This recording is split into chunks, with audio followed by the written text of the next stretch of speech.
Next question is, how does porn affect the brain? It's important to understand this so you understand the addictive part of it. But like all mood-altering substances, such as cocaine, porn creates a dopamine rush. Dopamine is... Yeah, explain what that means, because not Well, everybody dopamine understands is that chemical in the brain that creates... That's already there. It creates euphoria. Right. And it decreases pain. Okay, so everybody wants that. Absolutely. And when you get stimulated in certain ways, it increases the dopamine levels. Euphoria? Euphoria. Yeah, that's what they the call happy feeling. Like a runner's high. I never had that, by the way.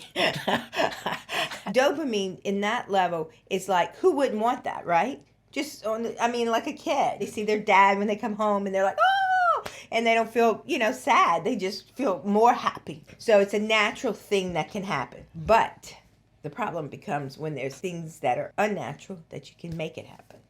Yes.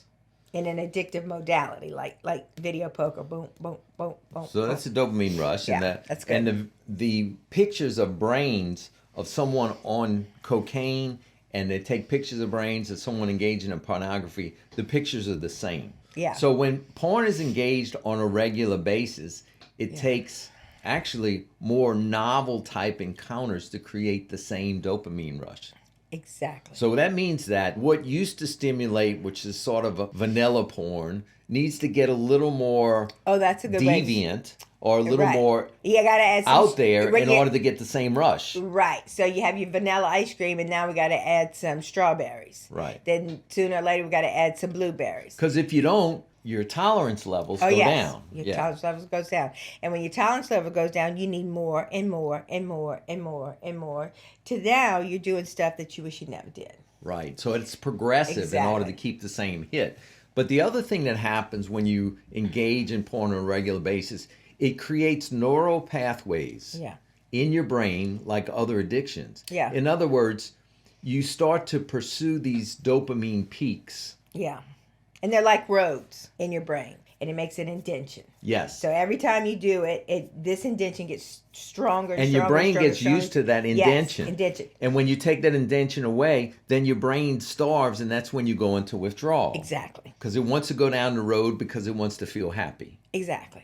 And the reason why it's always a problem is because this demarcation mark, even though you're not feeding it anymore and it's not getting larger, it's still there. It's still there. That's the part that people don't understand. Well, I'm not doing it anymore, but I still want to. Well, why would you want to? You have all of this and all of this and all of this. Because the mark in the brain is still the mark. It's kind of like you break your arm, you have this huge scar right here. And it's tender, and it's tender, and it's tender. The scar doesn't go anywhere. Right. And the damage within is still there. And you have to, you have to be gentle. But you take care of it, and it starts to heal, and it starts to go away to some extent. That's right. But it's always still there. Yes. So you got to be awake to it. So if you engage in porn on a frequent basis, and you attempt to stop, you will experience severe dopamine deficit. Exactly. Which we call acute withdrawal syndrome is the clinical term. Right. But it basically means that your body has gotten used to this regular dopamine hit that's associated with the looking at porn. You take that away, and all of a sudden it's like, what are you doing? I no longer have this happy chemical getting released in my brain. Exactly. Therefore, I start getting anxious and depressed, and I start yearning to go back. And that's when you're stuck in an addictive cycle. And it's not a substance, it's a behavior. Thank you for joining us at I Have a Voice. If you found this video helpful, please like and subscribe.